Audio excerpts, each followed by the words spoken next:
성경에 몇 편의 기도가 직접 기록되어 있습니다.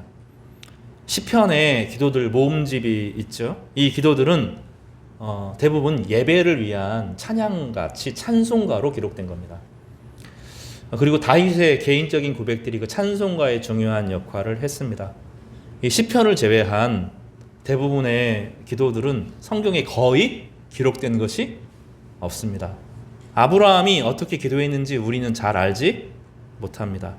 이삭이 어떻게 기도했는지 우리는 잘 알지 못합니다. 야곱이 어떤 말로 기도했는지 우리는 잘 알지 못합니다. 그런데 아주 특이하게 몇 편의 독특한 기도들이 기록되어 있습니다.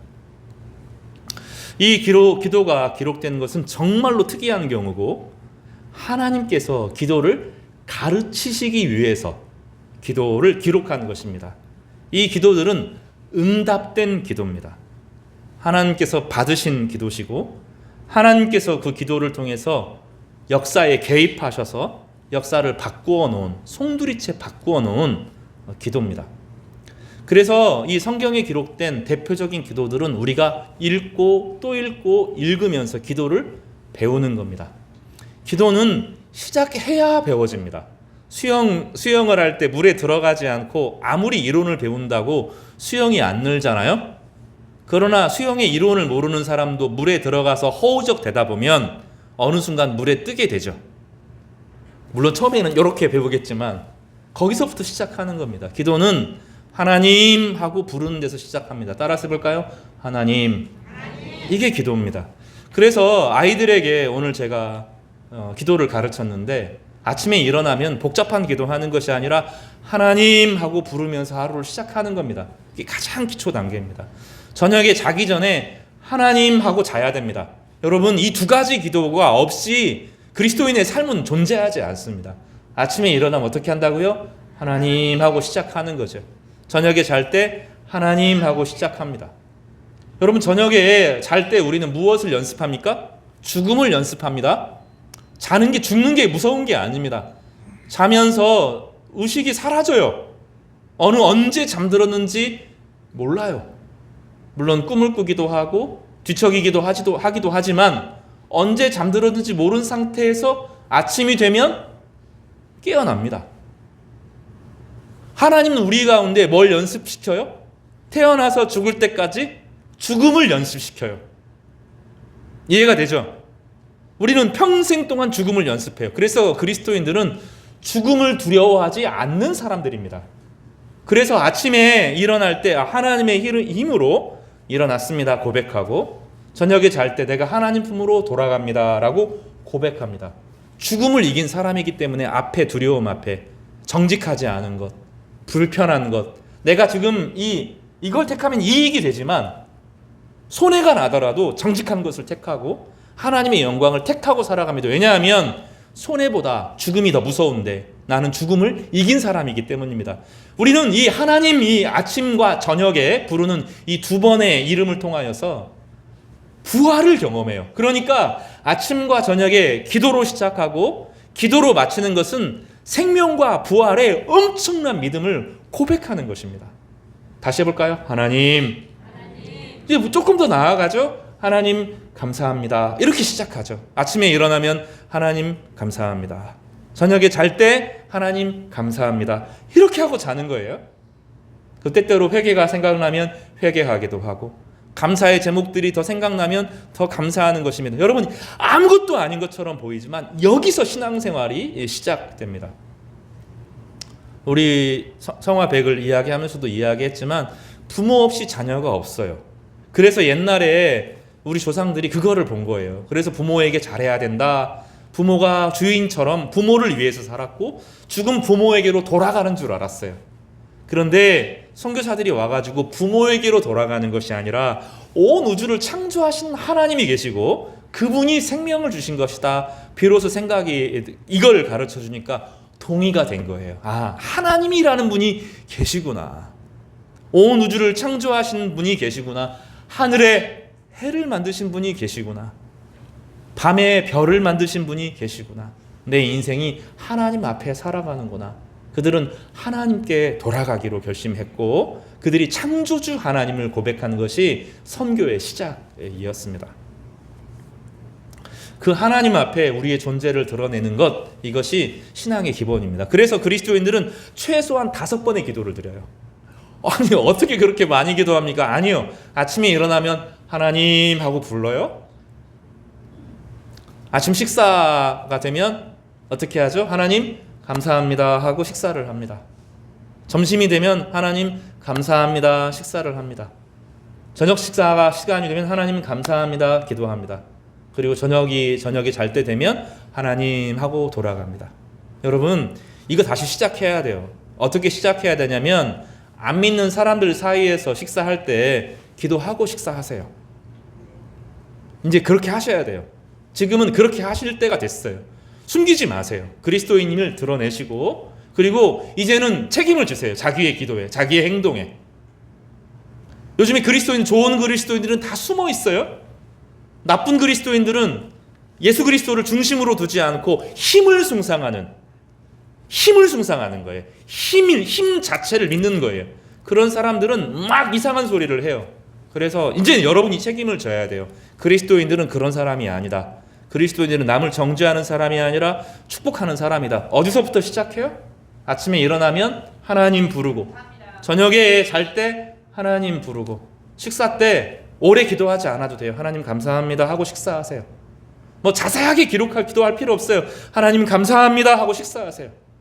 점심에 하나님 감사합니다 하고 식사하세요. 저녁에 하나님 감사합니다 하고 식사하세요. 여기서부터 시작하세요. 이제 빛을 비추셔야 돼요. 적극적으로. 어떻게 해요? 축복하고 사랑하고 책임을 지세요. 내가 기독교인이 아닌 것처럼 티내려고 하지 마세요. 그리스도인임을 이제 드러내시기를 바랍니다. 그리고 자신이 그리스도인임을 책임지세요. 지금은 이제는 그렇게 살아야 돼요.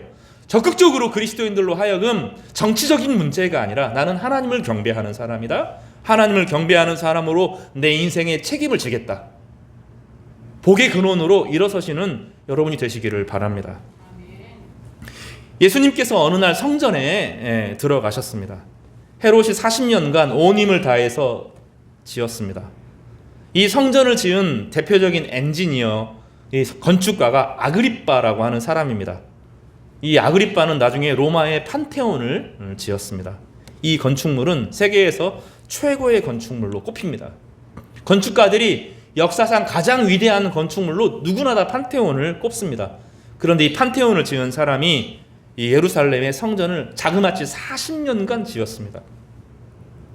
헤롯은 그 사람을 적극적으로 이용했고, 또 이 성전을 지음으로, 너무너무 화려하고 아름다운 성전을 지음으로 2가지 목표를 가졌습니다. 첫 번째로는 자기도 유대교로 개종해서 유대인들의 마음의 환심을 사기 위한 목표로 이 성전을 이용했습니다. 또 하나는 그가 하나님의 진노를 두려워했습니다. 여러분, 사람들이 그냥 사는 것 같아도 나이가 들면 알아요. 내 죄가 켜켜이 쌓여 있다는 것을 압니다. 여러분, 그리고 실제로 그렇습니다. 하나님 앞에 자신의 죄를 짚고 해야 됩니다. 속일 수가 없습니다. 아무리 속이고 아무리 해도 명명백백하게 어떤 양심의 동기로, 어떤 마음의 동기로 인생을 살아왔는지 하나님 앞에 다 고해야 될 때가 옵니다. 헤롯은 두려웠어요. 자신이 그동안 악하게 살아왔던 것들이 너무 두려웠기 때문에 신의 진노를 만족시키기 위해서 40년간 성전을 지어서 하나님께 바치면 용서받을 줄 알았습니다. 그리고 그 성전은 그 기능을, 헤롯이 원하는 기능을 수행한 것처럼 보입니다. 그런데 예수님께서 그 성전에 들어가셨어요. 그리고 예수님께서 화를 내셨어요. 예수님은 웬만해 가지고는 화를 내지 않고 다 긍휼히 여기시고 불쌍히 여겼고, 자기를 대적하는 사람들 앞에서도 용서하고 넘어가셨어요. 근데 이 성전에 장사하는 이방인의 뜰에 장사하는 사람들이 득실득실 하는 것을 보고, 그 성전에서 드리는 예배가 하나님을 향하는 것이 아니라 인간의 진노가 두려움에 사로잡혀 있는 것을 보고, 정치적으로 이용하는 것을 보고 화가 너무너무 나셨어요. 가죽으로는 사람을 때리면 안 되니까 노끈으로, 다치지 않게 노끈으로 채찍을 만들어 가지고 이 성전에 있는 것들을 다 몰아냈습니다. 그리고 뭐라고 하셨습니까? 이 집은 만민이 기도하는 집이다 고 말씀하셨어요. 여러분, 예배당은 기도하기 위해서 모이는 것입니다. 그리고 우리가 하나님께서 우리를 이 땅에 지으시면서 우리에게 원하시는 것은 기도를 통해서 생명을 공급받는 것입니다. 그러니까 그리스도인의 몸은 기도하기 위해 존재합니다. 내 안에 다른 것이 본질이 될 수가 없습니다. 명예나 권세나 힘을 숭상하는 것은 우상 숭배입니다. 왜냐하면 돈이 힘이죠. 사람들이 돈을 많이 벌면 하나님이 축복한다고 생각하는데 결국은 힘을 숭상하는 것입니다. 하나님을 경배하는 것이 아니라 사람들이 힘에 모이는 거죠. 요즘에 거짓된 이상한 그리스도인들 모임들의 핵심은 힘을 숭상하는 겁니다. 기독 그리스도인들은 힘을 숭상하지 않고 하나님은 사랑임을 선포합니다. 여기서 차이가 납니다. 주님은 성전의 본래의 목적이 만민이 기도하는 집이라고 하셨습니다. 누구나 그곳에 와서 하나님의 영광 앞에 자신을 비우고 피조물로 돌아가는 것, 내려놓음을 통해서 하나님의 영광을 채우는 것이 그 장소의 목적이라고 하셨습니다. 건물, 예배의식, 이 화려함이 아니라 하나님께서는 소박한 기도를 들으시고 기도하는 성도 한 사람과 한 사람과 깊이 교제를 나누고 싶으셨던 거예요. 여러분, 주일에 우리가 예배를 드려요. 같이 예배를 드리잖아요. 그렇죠? 근데 이것을 위해서 예배당이 이것만을 위해서 존재하는 게 아니에요. 주중에 마음이 헛헛하면 다른 것으로 피하고 넷플릭스 보려고 하지 마시고 TV 보려고 하지 마시고 여기 오세요. 여기 오셔서 앉아 계셔요. 요즘에 안 추워요. 보일러를 일부러 돌립니다. 여기 오셔서 앉아 계셔요. 기도가 안 될 거예요. 왜냐하면 기도의 습관이 안 돼 있기 때문에 헛된 생각만 하고 기도하다 보면 금세 졸리고 자고 이럽니다. 그런데 또 여기 머물러 가세요. 이 큰 교회를 20년간 빚을 갚으면서 지었던 이유는 기도 처소를 마련하기 위해서예요. 마음 편하게 기도할 곳, 내 안에서 이곳에서 기도하기 위해서 지은 거죠. 그렇게 하면 일상의 삶 가운데서도 내 몸이 기도에 익숙하게 돼요. 기도에 익숙하지 않게 되면 분노에 익숙하여지든지 슬픔에 익숙하여지든지 염려에 익숙하든지 화에 익숙하게 돼요. 길들여져요. 그렇게 사람은 화를 내는 사람은 계속 화를 내요. 염려하는 사람은 계속 염려해요. 분노에 빠지는 사람은 분노해요. 중독에 빠지는 사람은 중독에 이용되는 거예요. 몸이 그렇게 움직여가요. 기도로 돌아와야 돼요. 여기에서부터 기도를 시작하세요. 기도 처소예요. 이곳이. 기도 처소에 와서 기도하세요. 추우면 밑에 지금 따뜻한 방 많아요. 기도하세요. 그리고 우리의 몸이 기도에 익숙한 체질이 되시기를 바랍니다. 거기까지 가는데 어려워요. 졸려요. 헛생각에 막 빠져요. 기도하면 고민에 빠지잖아요. 여러 번 이야기하지만 첫 단계 기도가 뭐예요? 더 어려워져요. 작은 고민이 있어요. 근데 기도하다 보면 그 기도를 주님 도와주십시오 하다 보면 그 문제에 폭 빠져요. 하나님을 묵상하는 것이 아니라 문제를 묵상하거든요. 내가 이런 문제가 있지, 이런 문제가 있지, 100번, 1000번, 10,000번 묵상하다 보면 문제로 확 주저앉게 돼요. 근데 거기에서 시작하는 거예요. 물에 빠지는 것에서 시작하는 거죠. 허우적대는 거죠. 그러다가 하나님의 이름을 불러요. 기도가 안 되면 뭐 하는 거예요? 하나님 하고 부르기만 하는 거예요. 하나님이 온 세상을 다스림을 고백하고 하나님 불러요. 주여 주여 주여 주여 하고 불러요. 주의 이름을 불러요. 말씀을 묵상해요. 기도가 안 되면 말씀을 묵상해요. 그 가운데 내 몸이 점점점 기도의 체질로 변해가요. 그래야 내 기질을 이겨요. 여러분, 자기 기질로 살아가면 안 돼요. 하나님이 기질에 맞게 그 사람을 쓰신다. 거짓말이에요. 성경에 그런 말 없어요. 사람이 해석한 거예요. 기질이 바뀌어야 돼요. 염려하는 기질이 있어요. 화를 잘 내는 기질이 있어요. 하나님이 그 사람도 받아주셔요. 그러나 쓰임 받으려고 하면 안 돼요. 기도의 체질로 바뀌어야 돼요. 그래서 그 내 기질이 분노하는 기질이 열정의 기질로 바뀌어요. 그렇게. 분노하는 사람이 열정 있는 사람이거든요. 그런데 이게 열정으로 바뀌어요. 소극적인 사람이 온유한 사람으로 바뀌어요. 기질이. 나는 원래 그런 사람이니까 하나님이 있는 모습 나 그대로 나를 사랑해 주세요. 사랑해 주셔요. 그러나 하나님은 그와 씨름하시면서 그를 하나님의 성품에 맞게 바꿔가시는 거예요. 어떻게 바꿔요? 말씀과 기도로 바꿔요. 기도가 없으면 사람은 안 바뀝니다. 기도의 체질이 되어가는 거죠. 그래서 우리 인생에서 그 마음의 중심으로 하나님께 경배하고 피조물로서 하나님을 높이는 것은 그렇게 중요합니다. 그리고 그 피조물의 자세로 돌아가는 것이 기도입니다. 나는 피조물이고 하나님이 온 우주를 다스리신다. 이 고백이 기도죠. 기도는 바로 그걸 확인하는 겁니다. 내 욕망을 통해서 내가 하나님처럼 높아지는 것이 아니고 나는 피조물입니다 하고 돌아가는 거예요. 그래서 자기를 비우고 비워요. 그러면 어떤 일이 벌어집니까? 비우는 곳에 성령이 임하기 시작합니다. 성령과 동행하는 역사가 나타나게 되는 것입니다. 이게 힘이에요. 그리고 성령과 함께 일을 이룹니다. 가정을 이루기도 하고 직장을 이루기도 하고 다 이루는데 마음속에 이건 내가 한 게 아니라 하나님이 하셨다라는 고백이 있어요. 그래서 내가 독점하지 못하고 이웃을 생각하고 이웃과 함께 그것들을 나누는 삶을 풍성하게 살아가는 것이 그리스도인의 삶의 태도입니다. 기도로 시작해서 나누는 것으로 맞춰요. 그러나 내가 했다고 생각하면 내 권력을 자녀에게 물려줘야 되고, 내가 했으니까 꼭 쥐어야 되고, 내가 한 것을 대적하는 사람을 무찔러야 되고, 공격적이 되고 싸우게 되고 이기려고만 하는 사람이 되죠. 그게 분인납니다. 분인나. 지난주에 이야기했던 하나님이 나에게 이런 성공을 주셨어가 아니라 내가 내 아이를 낳았다고 생각하니까 하나님께 감사하는 것이 아니라 아이가 없는 한나를 막 조롱하고 비방하고 거기에 남아있는 마지막 자존심까지 무너뜨리려고 하는 것이 분인나의 삶인 거죠.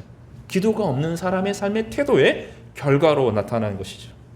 그러나 기도하는 사람은 소박하지만 진실한 믿음을 가지고 살아갑니다. 하나님께서 우리에게 영광을 받으시는 것은 우리의 성공을 통해서 영광 받으시는 것이 아닙니다. 금도 은도 성전도 온 우주도 하나님의 것입니다. 그래서 인간의 성공으로 하나님께 영광을 돌릴 수 없습니다.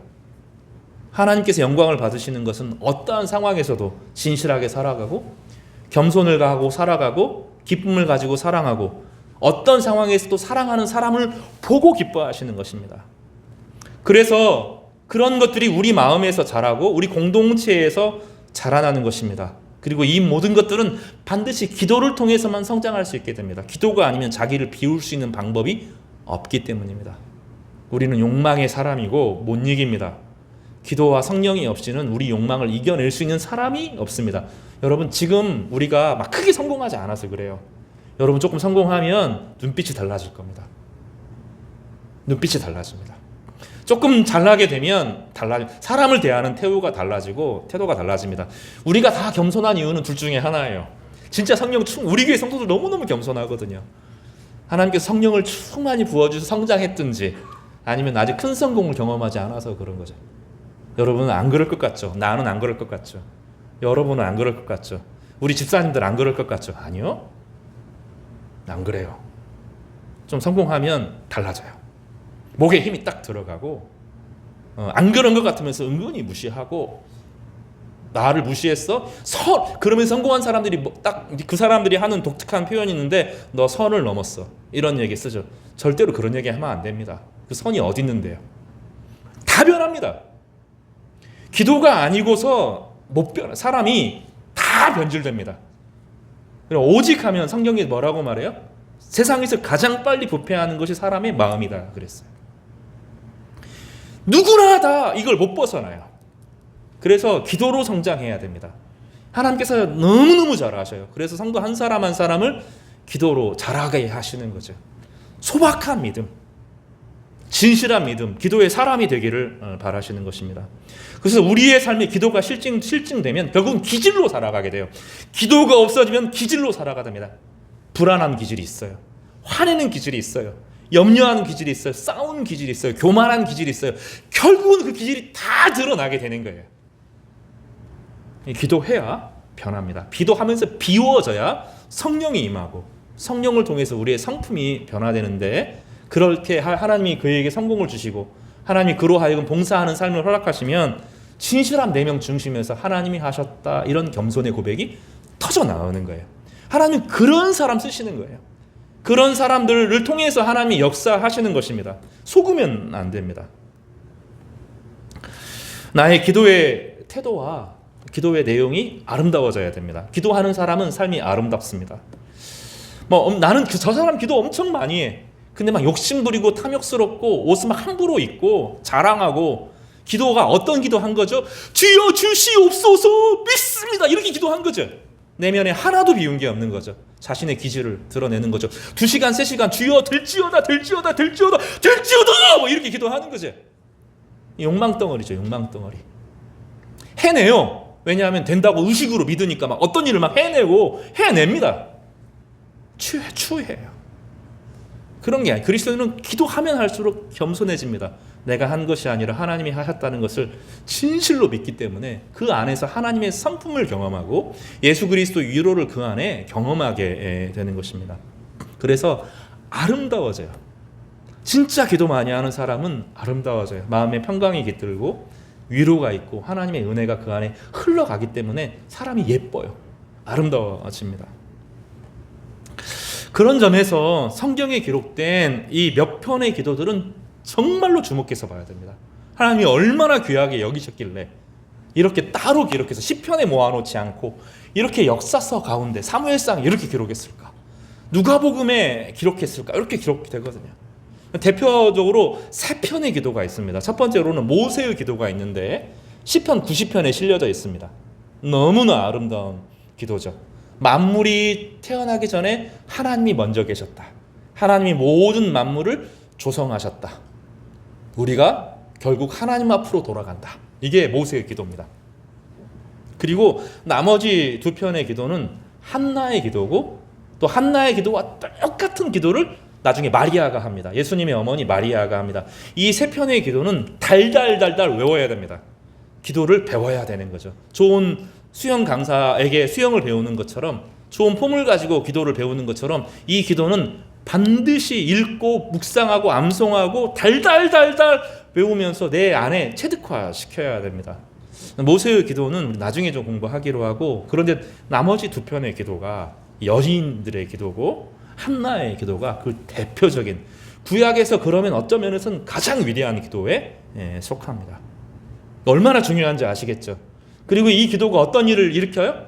우리가 잘 알았잖아요. 지난번에 배경이 너무너무 중요하다 그랬어요.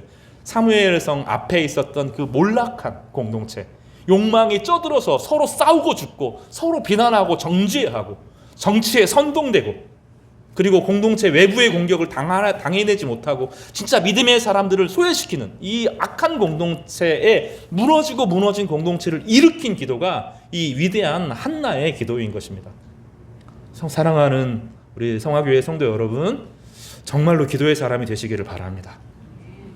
기도로 시작하고 기도로 마치고 하나님의 은혜가 여러분에게 흘러가기를 바랍니다. 그러면 이 한나의 기도는 어떤 기도였느냐? 첫 번째를 살펴볼 텐데요. 보면 우리 1절을 한번 읽어보겠습니다. 한나의 기도의 1절을 보겠습니다. 아마 오늘 1절만 설교를 할 것 같아요. 시작.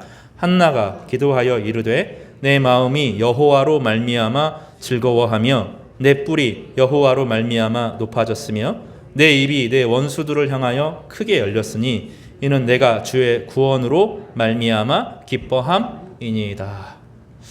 여러분 이 본문에 보면 말미암아 그것에 의해서 그런 뜻이죠. 그러니까 3번 나옵니다. 뭐라고 나오죠? 3번 나옵니다. 왜 어떤 말미암아가 돼 있는데 다 여호와로 말미암아 이렇게 되어 있어요. 내 마음이 누구로 인해서 기뻐해요? 여호와로 말미암아 즐거워합니다. 두 번째로는 내 뿔이 여호와로 말미암아 높아져요. 세 번째로 보면 내가 주의 구원으로 말미암아 기뻐합니다. 이렇게 3번씩 말미암아 이렇게 씁니다. 내가 무엇을 했다가 아니죠. 내가 이렇게 해서가 신앙이 나쁠 때 생각나는 거죠. 신앙이 나빠지면 내가 어떻게 했는데, 내가 당신에게 어떻게 했는데, 이럴 때는 어떤 거죠? 내가 자녀들에게, 내가 너희들에게 어떻게 했는데, 목사님이 내가 이 교회를 위해서 어떻게 헌신했는데, 이때는 언제죠? 신앙이 바닥일 때 나오는 소리죠. 이 한나는 분인나에 가만히 있을 때는 좀 괜찮은데 분인나가 괴롭히기 시작합니다. 이제 애를 먼저 낳은 거죠. 둘째 부인이 돼가지고 애를 낳았어요. 애들이 벌써 많이 컸어요. 그러니까 이 분인나가 한나를 막 대적하여서 놀립니다. 이 성경에 그렇게 기록되어 있어요. 대적했다. 대적자라고 되어 있는데 대적합니다. 애도 못 낳는 것이 뭐 자녀도 없는 것이 나중에 상속받을 땅도 없는 것이 밖에서 빌어먹겠네 이런 소리 한 거예요. 여기서 대적하다 하는 것은 그런 의미를 갖습니다. 그 당시에는 자녀가 없으면 유산이 없습니다. 자녀에게 유산이 물려지고 아들에게 유산이 물려지기 때문에 자녀가 없는 엄마는 아무 유산이 없어요. 자기 집으로 돌아갈 수도 없어요. 빈 털터리로 살아요. 남편이 죽으면 버려지는 거예요. 그러니까 자녀도 없고 유산도 없고 사랑도 못 받고 이제 뭐 남편도 늙어가고 하니까 너는 아무 소망이 없어 라고 분인나가 남편이 있을 때는 노골적으로 살짝 눈만 흘기다가 남편이 없으면 노골적으로 이제 공격하기 시작하는 거예요. 자녀들이 따라서 막 대적을 하기 시작합니다. 근데 한나가 마음이 막 너무너무 상하죠. 근데 이제 엘가나 남편이 와가지고 위로합니다. 내가 당신에게 잘할게. 내가 당신에게 잘할게. 요 얘기하는 거죠. 근데 위로가 안 된다는 거예요. 난 당신의 위로로 만족할 수 없어. 그리고 난 하나님께 인생을 걸 거야. 이렇게 말합니다. 그리고 한나의 기도의 제목이 무엇이었습니까? 여러분 안 들어주시면 안 됩니다가 아닙니다. 내가 아이를 낳지 않는 것은 하나님의 주권에 속한 것입니다. 그러니 이제는 하나님이 결정해 주십시오. 내가 아이를 낳지 않든 하나님의 뜻에 순종할 테니 내가 이 하나님께서 이 결정을 해 주십시오. 아이를 주시면 하나님이 주시는 것으로 받아들이고 아이를 안 주시면 내가 내 삶을 받아들이겠습니다. 이게 한나의 주권을 고백하는 신앙의 고백이었다고요. 그러니까 한나는 하나님을 설득하는 기도가 아니라 하나님 앞에서 자신의 인생을 받아들이기로 결정한 거예요. 그렇지만 내 인생은 누구도 흔들 수가 없습니다. 남편이 나에게 기쁨을 줄 수 있는 것도 아니고 이 분인나가 나의 마음을 흔들 수 있는 것도 아닙니다. 내 인생은 이제 하나님이 주셨으니 하나님의 처분에 맡기겠습니다 하는 것이 한나의 기도였던 것이죠. 그런데 하나님께서 자녀를 주셨잖아요. 그럴 때 이 한나의 마음 가운데 기쁨이 회복된 거죠. 그리고 이것은 내가 잘해서나 우연히 일어나는 것이 아니라 오직 하나님이 그렇게 하셔서 이루어진 것이다라고 고백하는 거예요. 여러분 때때로 사람들에게 도움이 필요할 때가 있어요. 그쵸? 사람들이 나를 격려해 줘야 될 때가 있고 또 부모가 나를 위로해 줘야 될 때가 있고 아내의 남편의 도움이 필요할 때가 있고 자녀의 위로와 격려가 필요할 때가 있어요? 없어요? 있어요. 인간이기 때문에 또 그게 인간 삶이잖아요. 그렇게 서로 사랑하고 섬기고 공동체를 이루어가는 것이 우리에게 기쁨이 되잖아요. 근데 가장 결정적인 것은 사람이 줄 수 있는 게 아닙니다. 가장 결정적인 내 인생의 가장 약점이 되는 것은 하나님만이 채울 수 있어요. 이것이 한나의 고백이었어요. 그래서 도망가지 않고 피하지 않고 하나님이 이 인생을 결정해 주시도록 거기에 매달리기 시작한 거죠. 온 힘을 다해서 기도한 겁니다. 그런데 여러분 이거 안 됩니다. 아침에 일어나서 주님 부르지 않고 저녁에 자기 전에 주님 내 인생을 주님께서 주관하십니다 고백하지 않고 나의 식사의 모든 시간 가운데 하나님께서 나와 함께 하셨다는 것을 고백하지 않은 사람이 어느 날 갑자기 기도할 수가 없다고요. 기도는 그렇게 배워지지 않아요. 기도는 일상의 삶 가운데 하나님을 인식하고 신앙이 자라야 하는 거죠. 지금 한나의 기도의 이 깊이가 여러분 다시 말하지만 깊이로 말하면 마리아나 화구 같은 거예요. 바다 가운데서 가장 깊은 깊이가 마리아나 해구라고 그러더라고요. 몇천 미터 된다고 하니까. 이 한나의 기도의 깊이는 일상의 기도가 아니라 깊고 깊은 영성의 표현인 거예요. 그 마음 중심에 뭐가 있어요? 사람이 나를 만족시킬 수 있는 것이 아니다는 거예요. 내 궁극적인 내 마음의 깊은 것은 그 누구도 해결할 수 있는 것이 아니고 하나님 자신만이 나의 구원이다. 이것이 한나의 깊은 신앙의 고백이었던 거죠. 그래서 주로 말미암아 세 번이나 고백하는 거죠. 이 첫 번째하고 마지막 기도는 이렇게 샌드위치 구조로 가로로 되어 있는데 주로 말미암아 즐거워하고 주로 말미암아 기뻐한다 이렇게 말해요. 두 번째 가운데 있는 핵심이 이제 하나의 기도인데 주께서 내 뿔을 높이셔서 내가 대적자들 앞에서 웃고 있다 이 얘기입니다. 번역을 해보면 그런 뜻입니다. 여기 뿔이라고 하는 것은 힘과 명성과 권위와 자랑 이런 겁니다. 그러니까 주님이 나에게 힘이 되셔서 주께서 내 명예를 높여주셨고 내 힘을 새롭게 하셨고 내 권능을 새롭게 하셨고 나로 자랑이 되게 하셔서 이제 사람들 앞에 하하하 웃게 하신다는 거예요. 제가 설교를 준비하면서 내가 하하하 웃어본 적이 언제였나 생각을 해보니까 내가 영성이 좀 많이 부족했구나 이런 생각이 들더라고요. 주님은 웃게 하셔요. 주님을 향하여 우리 인생 전체를 걸고 주님의 주권을 고백하는 사람, 주님의 성품을 받아들이고 내 성품을 주님께 맞춰가는 사람, 하나님이 웃게 하십니다. 어느 정도로 웃게 하십니까? 껄껄껄 하하하 하고 웃게 하시는 거예요. 웃음 치료사들이 막 웃어서 하하하 웃어보세요 하고 한다 그러잖아요. 근데 진짜 마음에서 웃게 하신다는 거죠. 주님께서 여러분에게 그런 은혜를 주시기를 바랍니다. 한나는 딱 하나 한 거예요. 사람 앞에 딱 물러선 겁니다. 사람들 앞에서 물러서서 사람들을 대적하여서 이기는 방식으로 분인 나와 맞서거나 엘가나에게 기대는 것을 거절하고 하나님에게 붙들린 바 된 겁니다. 요즘에 가장 위험한 것 중에 하나가 슬프면 무한도전을 보는 것. 지금은 이제 무한도전 안 하지만 슬프면 울어야 되는데 우울해지기 싫으니까 바보 상자에 나를 맡기죠. 바보 상자에 나를 웃겨줘. 그러면 얘가 한번 웃겨주잖아요. 근데 거기서 바보 상자 TV나 유튜브나 이런 데서 거기 웃는 목소리가 막 같이 녹음되어 있잖아요. 여러분 모르세요? 막 웃으면 같이 웃어주죠. 그럼 나도 껄껄껄껄껄 그래서 웃는 거죠. 내 감정을 인위적으로 막 바꾸죠. 우울하면 어떻게 하죠? 슬픈 음악을 들으면 되죠. 또 힘들고 막 복잡하고 어려운 생각하면 시원한 영화 한 편 보자 하고 씻고 죽이는 거 두두두두두둑 하는 거 보면서 막 시원해진다 그러죠.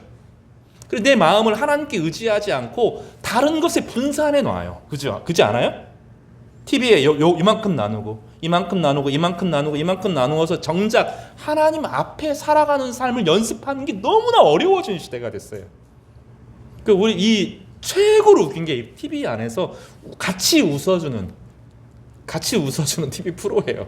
같이 울어주는 그 TV 프로. 저도 그럴 때가 있었습니다. 옛날에 이제 영국에 있을 때 정말로 디프레스가 되고 막 그런 적이 있었는데 그때 이제 1박 2일 무한도전 보면 막 좀 위로가 되고 살아나고 뭐 강호동 막 하고 하면 막 기분이 좋아지고 그랬던 기억이 나요. 근데 본질적으로 잠깐 감정을 희소시키는 거죠. 그게 필요 없다는 게 아니에요. 우리에게 일시적으로 잠깐 도움이 됩니다. 그런데 뭐가 안 되죠? 결정적으로 하나님을 의지할 때 의지하지 못해요.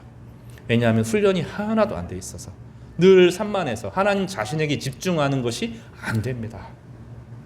그런데 오늘 본문은 그런 게 아니에요. 오직 하나님에게만 나의 구원이 있다. 하나님이 내 인생 전체를 주관하신다. 살든지 죽든지 아이를 주시든지 주시지 않든지 하나님의 주권에 있고 나는 거기에 순종하겠다. 아이를 주시면 기쁨으로 감사함으로 받고 아이가 없으면 하나님께서 나를 향한 다른 계획이 있을 것이다 하고 믿음으로 받고 하나님이 내 삶을 이끌어 가신다라고 하는 결정적인 믿음을 붙들었던 것이 이 한나의 기도의 시작입니다. 대체 기쁨 따라서 해볼까요? 대체 기쁨을 의지하지 않는다. 여러분 신앙은 그런 게 아닙니다. 잠깐 필요해요. 희소가 필요합니다. 우리가 너무 매여 있기 때문에 긴장하기 때문에 풀어줄 필요는 있어요. 그러나 의지하면 안 됩니다. 대체 기쁨 안 됩니다. 여러분 그 중요합니다. 술 먹는 사람들에서도 슬플 때 절대로 술 먹는 건 안 됩니다.